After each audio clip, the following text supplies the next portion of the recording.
ನಗರದಲ್ಲಿ ಪಾದಚಾರಿಗಳ ಸುಗಮ ಓಡಾಟಕ್ಕೆ ಅಡ್ಡಿಯಾಗ್ತಾ ಇರುವಂತಹ ಫುಟ್ಪಾತ್ ಒತ್ತುವರಿ ತೆರವು ಕಾರ್ಯಾಚರಣೆ ಜೋರಾಗಿದೆ. ನಿನ್ನೆ ಬೆಂಗಳೂರು ಉತ್ತರ ನಗರ ಪಾಲಿಕೆಯಲ್ಲಿ ಒತ್ತುವರಿ ತೆರವು ಮಾಡಲಾಯಿತು. ಇವತ್ತು ಎರಡನೇ ದಿನವೂ ಕೂಡ ಆರ್ಟಿರಿಯಲ್ ಮತ್ತು ಸಬ್ ಆರ್ಟಿರಿಯಲ್ ರಸ್ತೆಗಳಲ್ಲಿ ತೆರವು ಕಾರ್ಯ ಮುಂದುವರಿಯಲಿದೆ. ಪಾದಚಾರಿ ಮಾರ್ಗಗಳ ಮೇಲೆ ಅನಧಿಕೃತವಾಗಿ ಅಳವಡಿಕೆ ಮಾಡಿರುವಂತಹ ನಾಮಫಲಕಗಳು, ಮೆಟ್ಟಿಲುಗಳು, ಅಂಗಡಿ ಮೇಲ್ಭಾಗದಲ್ಲಿ ಅಳವಡಿಸಿರುವಂತಹ ಶೀಟ್ಗಳನ್ನು ಅಧಿಕಾರಿಗಳು ತೆರವು ಮಾಡಲಿದ್ದಾರೆ. ರಾಜ್ಯ ರಾಜಕಾರಣದಲ್ಲಿ ಬಿಡದಿ ಟೌನ್ಶಿಪ್ ಸಮರ ಜೋರಾಗಿದೆ. ಇಂದು ಸಿಎಂ ಮತ್ತು ಡಿಸಿಎಂ ಡಿಕೆ ಶಿವಕುಮಾರ್ ನೇತೃತ್ವದಲ್ಲಿ ನಡೆಯಲಿರುವಂತಹ ಸಚಿವ ಸಂಪುಟ ಸಭೆಯಲ್ಲಿ ಬಿಡದಿ ಟೌನ್ಶಿಪ್ ವಿಚಾರ ಧಗಧಗಿಸುವಂತಹ ಸಾಧ್ಯತೆ ಇದೆ.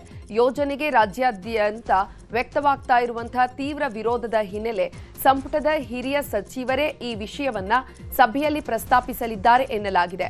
ಬಿಜೆಪಿ ಮತ್ತು ಜೆಡಿಎಸ್ ಬಿಡದಿ ರೈತರ ಪರವಾಗಿ ಗಟ್ಟಿಯಾಗಿ ನಿಂತಿವೆ. ವಿಪಕ್ಷಗಳ ಜನಾಂದೋಲನದ ಕಾರ್ಯತಂತ್ರ ಮತ್ತು ರಾಜ್ಯಾದ್ಯಂತ ಸೃಷ್ಟಿಯಾಗ್ತಾ ಇರುವಂತಹ ರಾಜಕೀಯ ಪರಿಣಾಮಗಳ ಕುರಿತು ಇಂದಿನ ಸಭೆಯಲ್ಲಿ ಸುದೀರ್ಘ ಚರ್ಚೆ ನಡೆಯುವ ಸಾಧ್ಯತೆ ಇದೆ. ರಾಜ್ಯ ಸರ್ಕಾರದ ವಿರುದ್ಧ ಮತ್ತೊಂದು ಬೃಹತ್ ಹೋರಾಟಕ್ಕೆ ಕಮಲ ಪಡೆ ಸಜ್ಜಾಗಿದೆ. ಬಿಡದಿ ಟೌನ್ಶಿಪ್ ಯೋಜನೆಗೆ ಬ್ರೇಕ್ ಹಾಕಲು ಬಿಜೆಪಿ ಹೈಕಮಾಂಡ್ ಅಖಾಡಕ್ಕೆ ಇಳಿದಿದೆ. ರಾಜ್ಯಾದ್ಯಂತ ಬೃಹತ್ ಹೋರಾಟ ರೂಪಿಸಲು ಹೈಕಮಾಂಡ್ ಗ್ರೀನ್ ಸಿಗ್ನಲ್ ಕೊಟ್ಟಿದೆ. ಟೌನ್ಶಿಪ್ನ ಅಸಲಿ ವರದಿ ಮತ್ತು ಗ್ರೌಂಡ್ ರಿಯಾಲಿಟಿಯನ್ನ ಬಿಜೆಪಿ ರಾಷ್ಟ್ರೀಯ ಅಧ್ಯಕ್ಷ ನಿತಿನ್ ನಬೀನ್ ತರಿಸಿದ್ದಾರೆ. ಯಾವುದೇ ಕಾರಣಕ್ಕೂ ರೈತರಿಗೆ ಅನ್ಯಾಯವಾಗಲು ಬಿಡಬಾರದು. ತಕ್ಷಣವೇ ಸರ್ಕಾರದ ವಿರುದ್ಧ ಹೋರಾಟಕ್ಕೆ ಧುಮುಕಬೇಕು ಅಂತ ಹೈಕಮಾಂಡ್ ಕಟ್ಟುನಿಟ್ಟಿನ ಆದೇಶ ನೀಡಿದೆ. ಇನ್ನು ಹೈಕಮಾಂಡ್ನಿಂದ ಗ್ರೀನ್ ಸಿಗ್ನಲ್ ಸಿಗ್ತಾ ಇದ್ದಂತೆ ರಾಜ್ಯ ಬಿಜೆಪಿ ನಾಯಕರು ಅಲರ್ಟ್ ಆಗಿದ್ದಾರೆ. ಕೇವಲ ರಾಜಕೀಯ ಹೋರಾಟ ಮಾತ್ರವಲ್ಲದೆ ಬಿಡದಿ ಭಾಗದ ಸ್ಥಳೀಯ ರೈತರನ್ನ ಒಗ್ಗೂಡಿಸಿಕೊಂಡು ಬೃಹತ್ ಜನಾಂದೋಲನ ಸೃಷ್ಟಿಸಲು ರೂಪುರೇಷೆ ಸಿದ್ಧ ಮಾಡ್ತಿದ್ದಾರೆ. ರಾಜ್ಯ ಬಿಜೆಪಿಯಲ್ಲಿ ದಿನಬೆಳಗಾದ್ರೆ ನಾಯಕತ್ವದ ಫೈಟ್, ಪ್ರತಿಷ್ಠೆಯ ಜಟಾಪಟಿ, ಭಿನ್ನಮತ, ಆಂತರಿಕ ಕಲಹಗಳದ್ದೇ ಚರ್ಚೆ ಆಗ್ತಾ ಇದೆ. ಹೀಗಾಗಿ ನಿನ್ನೆ ರಾಜ್ಯ ಬಿಜೆಪಿ ನಾಯಕರ ಮಹತ್ವದ ಸಭೆಯಲ್ಲಿ ಆರ್ಎಸ್ಎಸ್ ಮುಖಂಡರು ಖಡಕ್ ಕ್ಲಾಸ್ ತೆಗೆದುಕೊಂಡಿದ್ದಾರೆ. ಆಂತರಿಕ ಕಲಹ ಬಿಟ್ಟು ಒಗ್ಗಟ್ಟಿನಿಂದ ನಡೆಯುವಂತೆ ಕಟ್ಟುನಿಟ್ಟಿನ ಆಜ್ಞೆ ಹೊರಡಿಸಿದ್ದಾರೆ. ಸಿದ್ದರಾಮಯ್ಯ ಹೋಗಿ ಡಿಕೆ ಶಿವಕುಮಾರ್ ಸಿಎಂ ಆದ್ರೂ ಕೂಡ ಕಾಂಗ್ರೆಸ್ ಮಣಿಸಲು ನೀವಿನ್ನೂ ರೆಡಿಯಾಗಿಲ್ವಾ? ರಾಜ್ಯದಲ್ಲಿ ಸರ್ಕಾರದ ವಿರುದ್ಧ ಆಡಳಿತ ವಿರೋಧಿ ಅಲೆ ಇದೆ. ಆದರೆ ನಿಮ್ಮಲ್ಲಿರುವಂತಹ ಆಂತರಿಕ ಗಲಾಟೆಯಿಂದ ಜನರೇ ಬಿಜೆಪಿ ಬಗ್ಗೆ ಮಾತನಾಡುವಂತಾಗಿದೆ ಅಂತ ಆರ್ಎಸ್ಎಸ್ ನಾಯಕರು ಕ್ಲಾಸ್ ತೆಗೆದುಕೊಂಡಿದ್ದಾರೆ. ಶಾಸಕ ಪ್ರದೀಪ್ ಈಶ್ವರ್ಗೆ ಚಪ್ಪಲಿ ಎಸೆತದ ಪ್ರಕರಣಕ್ಕೆ ಸಂಬಂಧಪಟ್ಟಂತೆ ಸಂಸದ ಡಾಕ್ಟರ್ ಕೆ ಸುಧಾಕರ್ ವಿರುದ್ಧ ದೂರು ದಾಖಲಾಗಿದೆ. ಜೊತೆಗೆ ಒಕ್ಕಲಿಗ ಸಂಘದ ಜಿಲ್ಲಾಧ್ಯಕ್ಷ ಪಿಎನ್ ಕೇಶವರೆಡ್ಡಿ ವಿರುದ್ಧ ದೂರು ದಾಖಲಾಗಿದೆ. ಚಿಕ್ಕಬಳ್ಳಾಪುರ ಎಸ್ಪಿ ಕುಶಾಲ್ ಚೌಕ್ಸೆ ಯುವ ಬಲಿಜ ಸಂಘದ ಕಾರ್ಯಕರ್ತರು ದೂರು ದಾಖಲಿಸಿದ್ದಾರೆ. ಗಲಭೆಗೆ ಪ್ರಮುಖ ಕಾರಣ ಪಿಎನ್ ಕೇಶವರೆಡ್ಡಿ ಅಂತ ಆರೋಪಿಸಿ ಕೇಸ್ ದಾಖಲಿಸಿದ್ದಾರೆ. ಕೇಶವರೆಡ್ಡಿ ವಿರುದ್ಧ ಕಠಿಣ ಕ್ರಮ ಕೈಗೊಳ್ಳುವಂತೆ ಮನವಿ ಮಾಡಿದ್ದಾರೆ. ಇನ್ನು ಶಾಸಕ ಪ್ರದೀಪ್ ಈಶ್ವರ್ ಈ ಕೂಡಲೇ ಶಾಸಕ ಸ್ಥಾನಕ್ಕೆ ರಾಜೀನಾಮೆ ನೀಡಬೇಕು. ಸಮಾನ ಮನಸ್ಕ ಒಕ್ಕಲಿಗ ವೇದಿಕೆಯ ಜಿಲ್ಲಾಧ್ಯಕ್ಷ ಹನುಮಂತೇಗೌಡ ಈ ರೀತಿ ಒತ್ತಾಯಿಸಿದ್ದಾರೆ. ರಾಮನಗರದ ಜಾನಪದ ಲೋಕದಲ್ಲಿ ಸುದ್ದಿಗೋಷ್ಠಿ ನಡೆಸಿ ಆಗ್ರಹಿಸಿದ್ರು. ರಾಜ್ಯಪಾಲರಿಗೂ ದೂರು ಕೊಡಲು ಸಮಯ ಕೇಳಿದ್ದು, ಸಮಯ ಸಿಕ್ಕ ಕೂಡಲೇ ಅವರಿಗೂ ದೂರು ಕೊಡ್ತೇವೆ ಅಂತ ತಿಳಿಸಿದ್ದಾರೆ.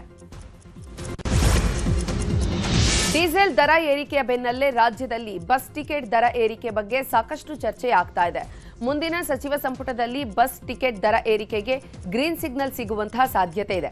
ಸದ್ಯಕ್ಕೆ ಟಿಕೆಟ್ ದರ ಏರಿಕೆಯ ಚೆಂಡು ಸಿಎಂ ಅಂಗಳದಲ್ಲಿದ್ದು, ಡೀಸೆಲ್ ದರ ಏರಿಕೆ ಹಿನ್ನೆಲೆ ಟಿಕೆಟ್ ದರ ಏರಿಕೆ ಅನಿವಾರ್ಯ ಇದೆ ಅಂತ 4 ಸಾರಿಗೆ ನಿಗಮಗಳು ಹೇಳ್ತಾ ಇವೆ. ಡೀಸೆಲ್ ಬೆಲೆ ಏರಿಕೆ ಹಿನ್ನೆಲೆ 4 ಸಾರಿಗೆ ನಿಗಮಗಳಿಗೆ ಪ್ರತಿ ತಿಂಗಳು ಕೋಟ್ಯಾಂತರ ರೂಪಾಯಿ ನಷ್ಟ ಆಗ್ತಾ ಇದೆಯಂತೆ. ಹೀಗಾಗಿ ಕೆಎಸ್ಆರ್ಟಿಸಿ 33% ಅಷ್ಟು ಹಾಗೂ ಬಿಎಂಟಿಸಿಯಿಂದ 44% ಅಷ್ಟು ಟಿಕೆಟ್ ದರ ಏರಿಕೆಗೆ ಮನವಿ ಮಾಡಲಾಗಿದೆಯಂತೆ. ರಾಜ್ಯದಲ್ಲಿ ತಂಬಾಕು ಮುಕ್ತ ಮತ್ತು ವ್ಯಸನ ಮುಕ್ತ ವಾತಾವರಣ ನಿರ್ಮಿಸಲು ಸರ್ಕಾರ ಮುಂದಾಗಿದೆ. ಪಾನ್ ಮಸಾಲ ಮತ್ತು ಗುಟ್ಕಾಗಳಲ್ಲಿ ಡ್ರಗ್ಸ್ ಮಿಶ್ರಣ ಮಾಡಲಾಗ್ತಾ ಇದೆ ಎನ್ನುವಂತಹ ಗಂಭೀರ ಆರೋಪ ಕೇಳಿಬಂದ ಹಿನ್ನೆಲೆ ಇಡೀ ರಾಜ್ಯಾದ್ಯಂತ ಆಹಾರ ಸುರಕ್ಷತಾ ಇಲಾಖೆ ಅಧಿಕಾರಿಗಳು ಜಂಟಿ ಕಾರ್ಯಾಚರಣೆಗೆ ಇಳಿದಿದ್ದಾರೆ. ಸ್ಯಾಂಪಲ್ಗಳಲ್ಲಿ ಡ್ರಗ್ಸ್ ಪತ್ತೆಯಾದರೆ ರಾಜ್ಯದಲ್ಲಿ ಗುಟ್ಕಾ ಬ್ಯಾನ್ ಆಗುವಂತದ ಸಾಧ್ಯತೆ ಇದೆ. ರಾಜ್ಯದ ಕೆಲವೆಡೆ ಮಳೆ ಚುರುಕಾಗಿದೆ. ಬೆಳಗಾವಿ, ಧಾರವಾಡ, ಶಿವಮೊಗ್ಗ, ಚಿಕ್ಕಮಗಳೂರು, ಹಾಸನ, ಕೊಡಗು ಜಿಲ್ಲೆಗಳಲ್ಲಿ 6 ಜಿಲ್ಲೆಗಳಲ್ಲಿ ಯೆಲ್ಲೋ ಅಲರ್ಟ್ ಘೋಷಿಸಲಾಗಿದೆ. ಇನ್ನು ದಕ್ಷಿಣ ಕನ್ನಡ ಜಿಲ್ಲೆಯಲ್ಲಿ ಭಾರೀ ಮಳೆ ಆಗ್ತಾ ಇದೆ.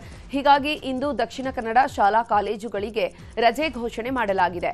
ಪಿಯುಸಿಯವರೆಗಿನ ವಿದ್ಯಾರ್ಥಿಗಳಿಗೆ ಮಾತ್ರ ರಜೆ ಮಾಡಿ ದಕ್ಷಿಣ ಕನ್ನಡ ಜಿಲ್ಲಾಧಿಕಾರಿ ದರ್ಶನ್ ಹೆಚ್ವಿ ಆದೇಶ ಹೊರಡಿಸಿದ್ದಾರೆ. ಇನ್ನು ಶಿವಮೊಗ್ಗ, ಚಿಕ್ಕಮಗಳೂರು, ಹಾಸನ, ಕೊಡಗು ಜಿಲ್ಲೆಗಳಿಗೆ ಆರೆಂಜ್ ಅಲರ್ಟ್ ಇದೆ. ಬೆಂಗಳೂರು ಸೇರಿದಂತೆ ದಕ್ಷಿಣ ಒಳನಾಡು, ಉತ್ತರ ಒಳನಾಡಿನ ಬಹುತೇಕ ಜಿಲ್ಲೆಗಳಿಗೆ ಸಾಧಾರಣ ಮಳೆ ಅಲರ್ಟ್ ಇದೆ. ಉತ್ತರ ಕನ್ನಡ ಜಿಲ್ಲೆಯಲ್ಲಿ ಮಳೆರಾಯ ಅಬ್ಬರಿಸುತ್ತಿದ್ದಾನೆ. ಕುಮಟಾ ತಾಲೂಕಿನ ದೇವಿಮನೆ ಘಟ್ಟ ಭಾಗದಲ್ಲಿ ಜೋರು ಮಳೆಗೆ ಬೃಹತ್ ಮರ ರಸ್ತೆಗೆ ಉರುಳಿ ಬಿದ್ದಿದೆ. ಮರ ಬಿದ್ದ ಪರಿಣಾಮ ಕೆಲ ಸಮಯ ಕುಮಟಾ ಶಿರಸಿ ರಾಷ್ಟ್ರೀಯ ಹೆದ್ದಾರಿ 766 ಈ ಸಂಚಾರ ಬಂದ್ ಆಗಿತ್ತು. ಕೂಡಲೇ ಮರ ತೆರವು ಮಾಡಿ ಸುಗಮ ಸಂಚಾರಕ್ಕೆ ಅನುವು ಮಾಡಿಕೊಟ್ರು. ರಾಜ್ಯದಲ್ಲಿ ಮಳೆಯಾಗದೆ ಭೀಕರ ಬರ ಆವರಿಸಿದೆ. ಜಲಾಶಯಗಳೆಲ್ಲ ಖಾಲಿ ಆಗ್ತಾ ಇವೆ.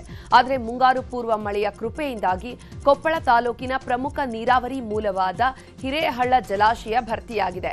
8 ಮೀಟರ್ ಎತ್ತರ ನೀರು ನಿಲ್ಲುವಂತಹ ಸಾಮರ್ಥ್ಯವನ್ನು ಹೊಂದಿರುವ ಜಲಾಶಯದಲ್ಲಿ ಈಗ 7 ಮೀಟರ್ನಷ್ಟು ನೀರು ಬಂದು ನಿಂತಿದೆ. ಒಟ್ಟು 1.62 ಟಿಎಂಸಿ ಸಾಮರ್ಥ್ಯದ ಹಿರೇಹಳ್ಳ ಜಲಾಶಯದಲ್ಲಿ ಸದ್ಯಕ್ಕೆ 1 ಟಿಎಂಸಿ ನೀರು ಸಂಗ್ರಹ ಇದೆ. ಮೇ ತಿಂಗಳ ಅಂತ್ಯದಲ್ಲಿ ಗಜೇಂದ್ರಗಡ ಮತ್ತು ನರೇಗಲ್ ಭಾಗದಿಂದ ಹರಿದು ಬಂದಂತಹ ಭಾರೀ ಪ್ರಮಾಣದ ನೀರು ಜಲಾಶಯದ ಒಡಲು ತುಂಬಿಸಿದ್ದು ರೈತರ ಮುಖದಲ್ಲಿ ಸಂತಸ ಮೂಡಿಸಿದೆ. ಚಾಮರಾಜನಗರ ಜಿಲ್ಲೆಯಲ್ಲಿ ಮುಂಗಾರು ಸಂಪೂರ್ಣವಾಗಿ ಕ್ಷೀಣಿಸಿದೆ. ವರುಣನ ಮುನಿಸಿನಿಂದಾಗಿ ಜಿಲ್ಲೆಯಾದ್ಯಂತ ಭೀಕರ ಬರದ ಛಾಯೆ ಆವರಿಸಿದ್ದು ಅನ್ನದಾತರು ತೀವ್ರ ಸಂಕಷ್ಟಕ್ಕೆ ಸಿಲುಕಿದ್ದಾರೆ. ಈ ಬಾರಿ ಜಿಲ್ಲೆಯಲ್ಲಿ ಒಟ್ಟು 95,779 ಹೆಕ್ಟೇರ್ ಪ್ರದೇಶದಲ್ಲಿ ಬಿತ್ತನೆ ಮಾಡುವಂತಹ ಗುರಿಯನ್ನ ಹೊಂದಲಾಗಿತ್ತು.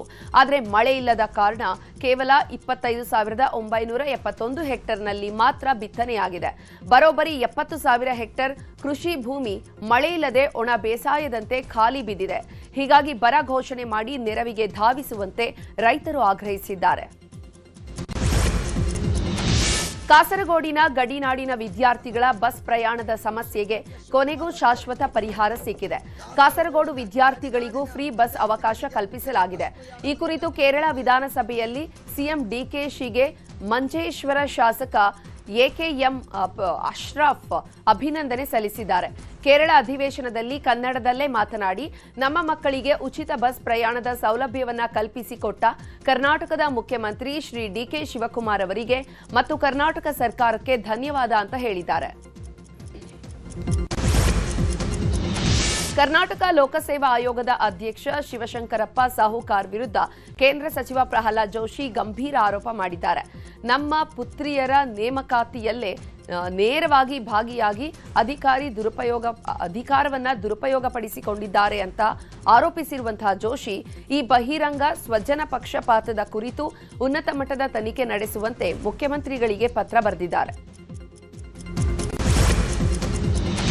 ಚಿತ್ರದುರ್ಗದ ರೇಣುಕಾಸ್ವಾಮಿ ಕೊಲೆ ಕೇಸಲ್ಲಿ ದರ್ಶನ್ಗೆ ಮತ್ತೆ ಸಂಕಷ್ಟ ಎದುರಾಗಿದೆ. 49ನೇ ಸಾಕ್ಷಿದಾರ ಸಂದೀಪ್ಗೆ ಬೆದರಿಕೆ ಹಾಕಿದಂತಹ ವೇಣು, ಸುಹಾಸ್, ಪುನೀತ್ ಅನ್ನುವರು ದರ್ಶನ್ ಫ್ಯಾನ್ಸ್ಗಳನ್ನ ಕಾಮಾಕ್ಷಿ ಪಾಳ್ಯ ಪೊಲೀಸರು ಅರೆಸ್ಟ್ ಮಾಡಿದ್ದಾರೆ. ಇವರೆಲ್ಲರೂ ಕೂಡ ಡಿ ಕಂಪನಿ ಎಂಬ ದರ್ಶನ್ ಅಭಿಮಾನಿಗಳ ಸಂಘದ ಸದಸ್ಯರಾಗಿದ್ದಾರೆ.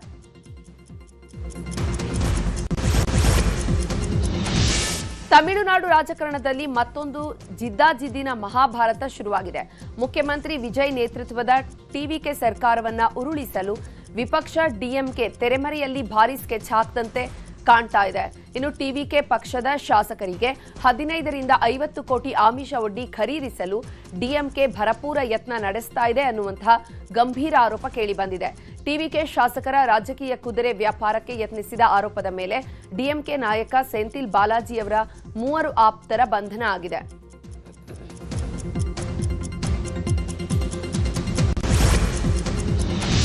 ನಿರಂತರವಾಗಿ ಸುರಿತಾ ಇರುವಂತಹ ಧಾರಾಕಾರ ಮಳೆಗೆ ಮಹಾರಾಷ್ಟ್ರದ ಮುಂಬೈ ನಗರ ತತ್ತರಿಸಿ ಹೋಗಿದೆ.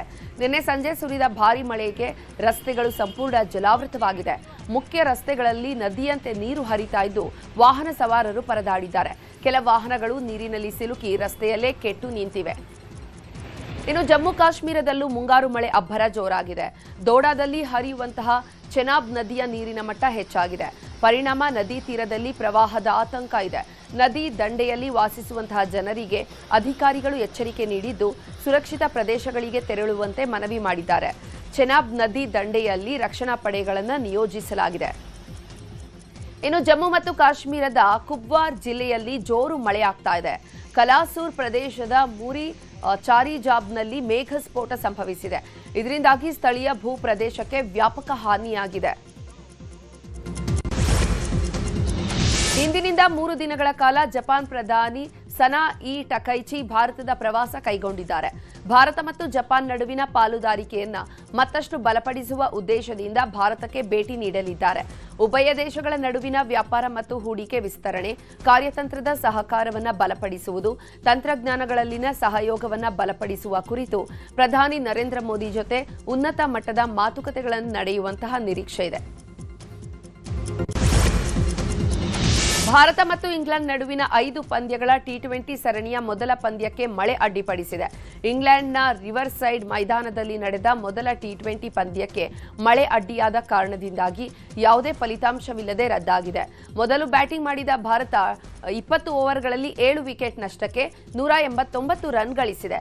ಇಂಗ್ಲೆಂಡ್ನ ಇನ್ನಿಂಗ್ಸ್ಗೆ ಮಳೆ ಅಡ್ಡಿಪಡಿಸಿದೆ.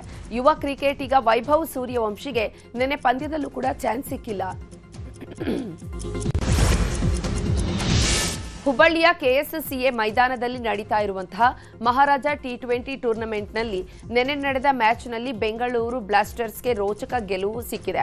ಹುಬ್ಬಳ್ಳಿ ಟೈಗರ್ಸ್ ವಿರುದ್ಧ 2 ರನ್ ಅಂತರದಿಂದ ಗೆದ್ದು ಬೀಗಿದ್ದಾರೆ. ಹುಬ್ಬಳ್ಳಿ ಟೈಗರ್ಸ್ ನೀಡಿದ 201 ರನ್ ಗುರಿಯನ್ನ ಬೆನ್ನತ್ತಿದ ಬೆಂಗಳೂರು ಬ್ಲಾಸ್ಟರ್ಸ್ಗೆ 7 ವಿಕೆಟ್ ನಷ್ಟಕ್ಕೆ 203 ರನ್ ಗಳಿಸಿ ರೋಚಕ ಗೆಲುವು ಪಡೆದಿದ್ದಾರೆ.